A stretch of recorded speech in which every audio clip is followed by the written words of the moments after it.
welcome back to Spilling the Tech. This is episode 7. My name is Connor Robb. I'm Jordan McCoy, and in today's episode, we're going to be talking about how platforms such as Zoom has really helped us deal with this quarantine and coronavirus with schooling. So let's get right into that. So, as you probably know, we're all attending the University of Zoom.com right now. Yes, we are. Because all schools in the United States currently are off. Yep. It looks like our seniors are going to be attending their ceremonies for their graduation virtually. So is that going to be done on Zoom? Or is it a different thing? I mean, it looks like as of now, yes, but they might have a physical ceremony later down the road. Yeah, that's what I heard. Man, that sucks. You know, you woke your butt off for 13 years just so you can get a virtual ceremony. I mean, hopefully they'll get a real one. But I think it kind of brings up something interesting about like the Zoom thing. Is it's not better than schooling. It's mostly just a way to adapt, so we're still getting education. I mean, let's be honest though. Some schools, like in the United States, have already used these methods. Like this is how they do schooling. You know, some college classes, you know, you don't even see a cheat show. It's an online course. So yeah, like online teaching and online schooling has been around probably since they were able to do that. But it's never been like every single school in the United States is going to be online now. I mean, if anything, this is really showing how crap the education system is in the U.S. The public education system. I mean, I don't really fault the education system in this instance. They had to adapt just like everyone else did. That's true. This is how they're doing it. And is that a good thing? Is that a bad thing? It's a little early to tell that, but currently right now I think if you have the right ethic towards the work, this is a good way of schooling. Yes. I just find it baffling that you know, what is it called? Like I've been seeing like a lot of systems that have been put in place kind of, let's just say we can see how crap they really are with this quarantine situation. So is the entire United States using Zoom for school? Because I'm pretty sure they are, right? Mainly. They might be using some other virtual assistant softwares, but what I've been hearing is Zoom is dominant. Yeah. That's what I've seen on like social media. Is everyone is using Zoom? Like all these, I've seen like Zoom prank videos or all those stupid things that coming out because of our current circumstances. It's pretty funny to watch. You know, I've had some interest in doing something like that, but I'm not that type of person, so I'm not gonna do anything that crazy. But it's interesting. It's really interesting, just like how they can do it. Like. That's true. You wouldn't really think that anyone would really know. Like, obviously no one saw this coming, but it's kind of cool that we can do this. Because, like, no one saw this coming, so the fact that we can just, like, on the fly come up with this and, like, make it work is interesting to me. You know, I know the people who developed Zoom never thought it would ever get to this capacity. So, you know... I feel like everybody has that moment to shine, and let's just say Zoom is at that part. Let's just say position. Kind of wish I had stock in Zoom right now. Exactly, you know? Honestly, I wouldn't be surprised if Google decides to buy Zoom, honestly. I could see it. I could definitely see it. Or Amazon, you know, taking control over it. Yeah. Because it's like, lucrative, you know? It's really lucrative right now, so... But, like, who would have thought that business would have gone like that? Because it's a website that people use, but it's never been a thing that people needed, and now it's become something people need. I mean, Zoom has become everyday life. Like, you go to Zoom, school is at Zoom, and that's part of our life now, I guess, currently, and for the foreseeable future. My question is, I personally think that there's a chance that we're not going to start school in August early. Really? I mean, actually, no, I take that back. I feel like we might be able to, but then there might be a second wave of this. Maybe.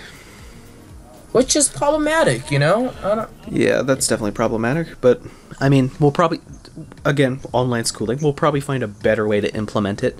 We'll find better ways because we know or we've dealt with it before. That's true. That's what's different from this time. That's what makes it harder this time, is because nothing like this has happened before. So we're doing our best. What I did find interesting, though, is how our superintendent decided to cut the school year a week early. That's kind of strange. I feel like that was done because they understand that it's hard to maintain like a full school year.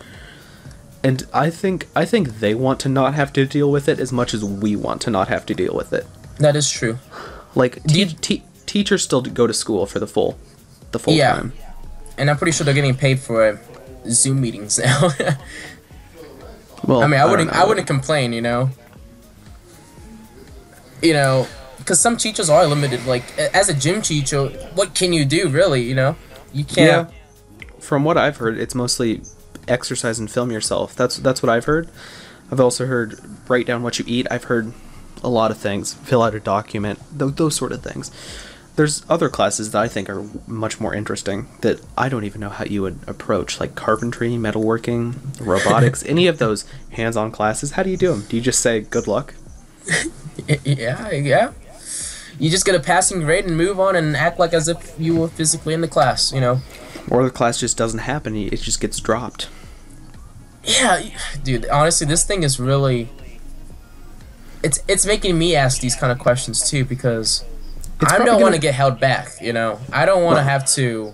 I don't think we're gonna get held back, but it'll definitely affect how our schooling works next year. Especially because like we already signed up for classes, and I know a lot of people are not doing so well in their classes. Yeah. So it's definitely going to affect how we look forward into like next year of schooling and how we look at that.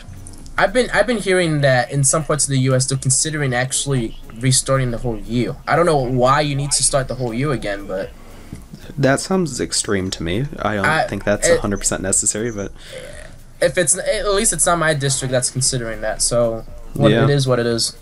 I just don't, like you said, like that's not necessary. Like this coronavirus situation occurred in spring, so it's only a quarter of the year, not the whole 180 days. So I don't get what the point of that is, but I think this has also really affected Zoom as a website because they've had to definitely adapt. To this, like come up with updates fast because they obviously had the problem of people getting on where they were not supposed to and doing some not appropriate things. So they had to fix that, and they did that. So I think it's kind of cool that they're working on it, and they're like they know that this is big for them. But honestly, though, it's a pretty simple platform. It is, but it definitely is perfect for what we need. Imagine if they decided to like start. Yeah, imagine if they started like putting ads or stuff on the website so they can make like more money off of it. I think schools pay for it, so I think they're making plenty of money. Schools pay for it? Oh crap! Yeah, I think it's like a monthly thing. I don't think it's free. Oh yeah, then they're making bank. So we get it because we're part of the district. That's insane. Yeah, they're probably making a buck or two. Buck or two. Let's just say a buck or two every like every millisecond. Yeah, they're definitely going to see some revenue from this. But like after this is done, what will anyone need Zoom for? Maybe people will set up some chat rooms and stuff. Because the benefit with Zoom is, you could be on a computer, you could be on Android, you could be on Apple, you could be on any device and connect and talk with people. But they'll never be as successful as they are right now, and that's no. Once this is done, they're not going to see that spike. As successful. They're not going to see that spike go up again. So that might hurt them. I mean, they could find another later on, but yeah, they could find another industry that they can maybe get into. I remember earlier you said Google would probably buy them, and then I remembered that there's Google Honestly, Hangouts. that might be a better idea for like if they were offered by Google to for them to purchase that platform. I would actually go for it because, like you're saying, like the platform wouldn't grow anymore after this. So I'm actually surprised that we're not using like Google Hangouts. Google Hangouts seems like a good thing. I don't know if it can do like I don't think it does groups as well, so that might be the problem. But like Google Hangouts, because Google and everything is Google now. Google Docs, Google Slides, Google Classroom. That's how we learn. At least I don't know if that's countrywide. But I'm actually really surprised that's not what it got implemented in this tiny website that no one's really heard of before. This is what we're going with. It's interesting, man. It's definitely vector schooling. Yeah, but I don't know if that's a good thing or a bad thing.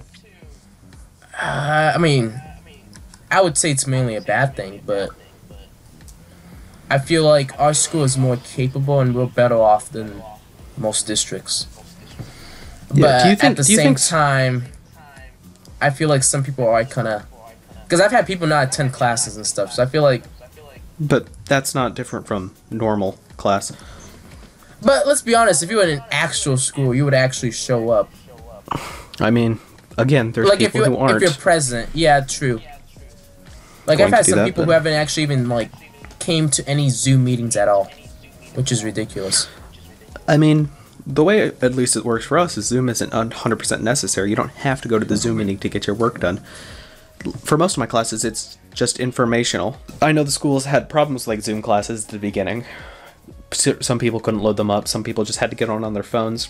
Some were just kind of lying. Let's be honest, Yeah. I think what I was talking about is how like students like attending Zoom classes, how students don't necessarily need to attend the classes and they're mostly informational. I mean, and that's how it is for my classes.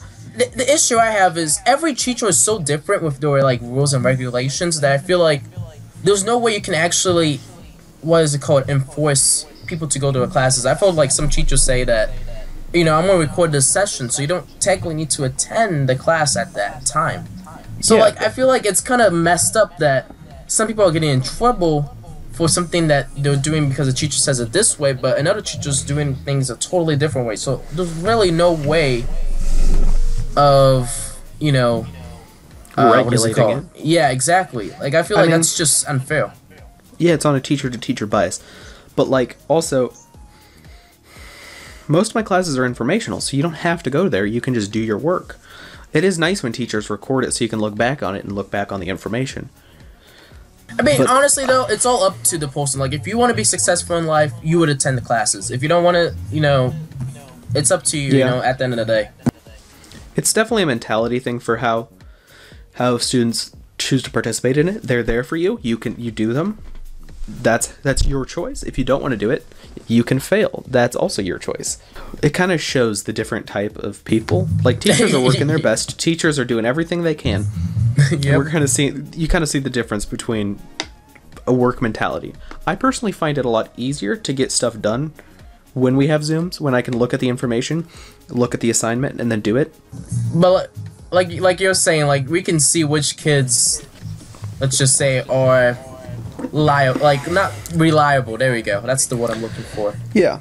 See, the school and everyone is doing everything they can.